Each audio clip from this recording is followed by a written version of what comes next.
আজকে হুট করে চলেই এলাম বাপের বাড়ি। অনেক দিন থেকেই ভাবছিলাম একবার আসবই, কেননা আমাদের বাড়ির যে কাজের মেয়েটা আছে ও এবার বাড়ি যাবে, তো তার আগে আমাকে একবার ঘুরে আসতেই হবে।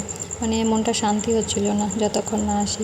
তো এসেছিলাম 10টার দিক করে, রান্না করে তোজোকে স্কুল পাঠিয়ে, তোজো আসবে স্কুল থেকে এখানে। আর আমি স্নান করে আসিনি আজকে, যেহেতু আমাদের মানে অসৌচ চলছে, একজন মারা গেছে পাড়ায়, তো পুজো টুজো কিছু করতে নেই, সেই জন্য একদম রান্না করে তাড়াতাড়ি চলেই এসেছিলাম।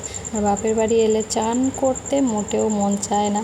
তোমরা কি বলো? মনে হয় মানে শুয়ে বসে থেকে স্নানটা আর করতে ইচ্ছা করে না, যত দেরি হোক। তো এখন মোটামুটি 1:30 বাজতে যায়। মা অনেকবার তাড়া দিয়েছে, কিন্তু তবু চান করতে মন চাইছে না। একবার শুয়ে পড়ছি, একবার উঠে এদিক ওদিক যাচ্ছি। তো গাছগুলোকে দেখছিলাম এই রঙ্গনা ফুলের কোনো চারা বেরিয়েছে কিনা, আমি নিয়ে গিয়ে লাগাবো বাড়িতে। এর আগেও লাগিয়েছিলাম, তো তার চারপাশে কাঁঠাল গাছ পেয়ারা গাছ হয়ে সেগুলোকে পুরো ঢেকে দিয়েতে, তো সেগুলো আর বাড়তে পারছে না। আর আমি এখানে কিছু থানকুনি পাতা দেখছিলাম, মায়ের এখানে প্রচুর থানকুনি পাতা আছে। যখন আসে আমি তুলে নিয়ে ধুয়ে খাই, আমার এটা খুব ভালো লাগে। গোলাপি রঙ্গনাগুলো কি সুন্দর লাগছে দেখো, মানে বর্ষায় বৃষ্টি হয়ে গাছের যত নোংরা ধুলো পাতায় সব পরিষ্কার হয়ে গিয়ে পাতাগুলো চকচক করছে, আর ফুলগুলো দেখতে কি সুন্দর লাগছে। তো দুটো গাছেরই আমি ডাল নিয়ে নেব কাল যখন যাব সকালে। তো দুটো গাছেরই ডাল নিয়ে গিয়ে এবার অন্য জায়গায় লাগাবো। এবছর প্রচুর ফুলের গাছ লাগিয়েছি। তো তারপরে দেখো এসে একবার শুয়েই পড়লাম।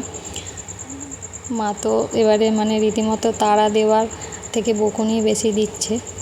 তারপরে আবার এটা একটু ভিডিওর জন্য করলাম, চানাচুর খাচ্ছিলাম না আমি, একটু মানে বাপের বাড়ি এসে স্নান করার যে ঢিলেমি সেটারই একটু শর্ট বানাচ্ছিলাম। তো তারই পরিপ্রেক্ষিতে খুবই আমি দুটো মুখে নিচ্ছিলাম, নয়তো চানাচুর আমি খাই না বেশিরভাগ।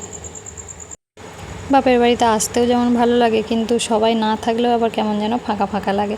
তো 1:30 বাজলেও ফাইনালি আমি স্নানটা করে এলাম।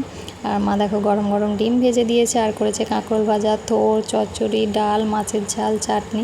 মা জিজ্ঞাসা করেছিল সকালে যখন বলেছিলাম আসবো মাংস খাবি নাকি, তাই বললাম না, এই কদিন মাংস খাওয়াও হয়েছে আর অন্য কিছু খেতে ইচ্ছা করছে, সেই জন্য আমি চচ্চড়ি বলেছিলাম। মায়ের হাতের চচ্চড়ি খেতে খুব ভালোবাসি। তারপরে বিকালে তোজোকে নিয়ে এসেছিলাম, তখন একবার উঠেছিলাম, ভাত খেয়ে ঘুম দিয়েছিলাম এক ঘুম। আর তারপরে এই উঠলাম, দেখো 6:30টায় উঠতে চাইছিলাম না, মা সন্ধে দিচ্ছে বলে আমাকে টেনে তুললো। সন্ধে দেওয়ার সময় শুয়ে থাকলে মা মানে বিভৎস রকমের চিল্লায়, সন্ধে দেওয়ার সময় শুয়ে থাকতে মোটেই দেয় না।